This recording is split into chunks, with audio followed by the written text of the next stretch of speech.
এবং গতকাল যে এনসিপি উপরে যে মর্মান্তিক একটা অনাকাঙ্ক্ষিত যে আক্রমণ হয়েছে, এই জন্য আমরা তীব্র প্রতিবাদ নিন্দা জানাচ্ছি। কারণ এখনও এই সভ্য দেশে 5ই আগস্টের পরে এই ধরনের আচরণগুলো আমাদের দেশে ঘটবে, এটা আমাদের চিন্তা এবং কল্পনার বাহিরে ছিল। আমরা অন্তর্বর্তীকালী সরকার সহ প্রশাসনকে বলবো, আপনাদের দায়িত্বের ব্যাপারে আপনারা সচেষ্ট হবেন এবং এই যারা নাকি দেশ বিরোধী এবং যারা নাকি এদেশে টাকা পাচার করেছে, মানুষকে খুন করেছে, গুম করেছে, এরা যেন বাংলাদেশের ভিতরে মাথা উঁচু করে দাঁড়াতে না পারে, এ ব্যাপারে আপনারা আপনাদের দায়িত্ব যথাযথ পালন করবেন। আর আমি অন্যান্য রাজনৈতিক দল সবাইকে বলবো যে আমরা যারা বিশেষ করে জুলাই এবং আগস্টের অভ্যুত্থানে যারা আমরা একাকার হয়ে কাজ করেছিলাম, আমাদের ঐক্য যেন দেশের সাথে নষ্ট না হয় সে ব্যাপারে আমরা সবাই সচেষ্ট থাকব এবং আমরা সবাই আন্তরিকভাবে লক্ষ্য রাখবো। আপনারা সাংবাদিক ভাই সহ সবাইকে আমি ধন্যবাদ জানাচ্ছি। গতকালকের ঘটনা আইন শৃঙ্খলা বাহিনীর কি কোনো গাফলতি আপনার চোখে ধরা পড়েছে?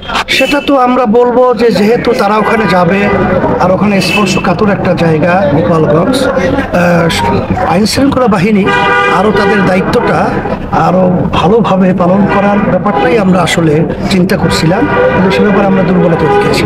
কী কারণে তারা এই দুর্বলতা দেখিয়েছে এটা আমরা যারা নাকি দায়িত্বে আছে তারা এই ব্যাপারটা গুরুত্ব সহকারে দেখবে। সামনে তো নির্বাচনের কথাবার্তা আসছে, নির্বাচনী জোটের বিষয় হচ্ছে আপনাদের সাথে বিএনপি, জামাত, এনসিপি সবাই বৈঠক করেছে। তো নির্বাচনী জোটের ব্যাপারে আসলে আপনারা এখন পর্যন্ত অবস্থান নেই? নির্বাচনী আসলে ইসলামী দলগুলোকে আমরা একটা বাক্স নির্বাচনের সময় দেওয়ার ব্যাপারে আমরা একমত হয়েছি, সিংহভাগ ইসলামী দল। আর যারা নাকি দেশপ্রেমিক এবং মানবতা প্রেমিক রয়েছে তাদেরকেও নিয়ে আমরা যেন সামনে একাত্রিত হয়ে দেশ করতে পারি, এইভাবে একটা নির্বাচনী সমঝোতা আমাদের হওয়ার মতো একটা পরিবেশ তৈরি হয়েছে এবং আশা করি আল্লাহর মতো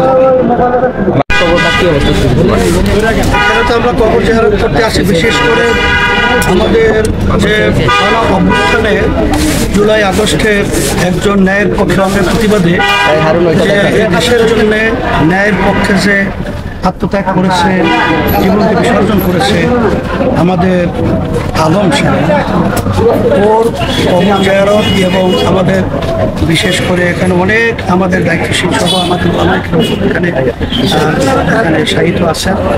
আর আলম সাহেবের ভাই আমার পাশেই আছে, তাকে সহ আমরা তার কবর জিয়ারত করেছি। যে উদ্দেশ্য এবং লক্ষ্য নিয়ে যে তার জীবনকে দেশের জন্য তিনি বিসর্জন দিয়েছেন, আমরা যারা বাংলাদেশে রয়েছি আমরা যেন সেই চেতনাকে ধারণ পাবেন, আমরা যেন সুন্দর দেশ গড়তে পারি।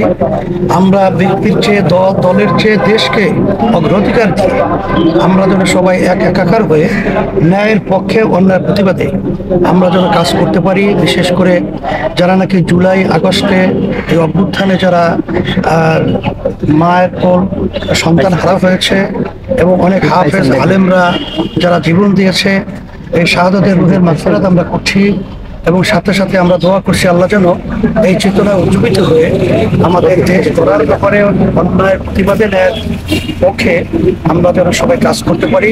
সকলকে তার আহ্বান জানাচ্ছি এবং আপনাদের সকলকে ধন্যবাদ জানাচ্ছি। তার পরিবার সহ, তার ভাই সহ এবং তার যারা রয়েছেন আত্মীয় স্বজন সবাইকে যেন আল্লাহ ধৈর্য ধারণ করা, সাবরে জামিল আল্লাহ যেন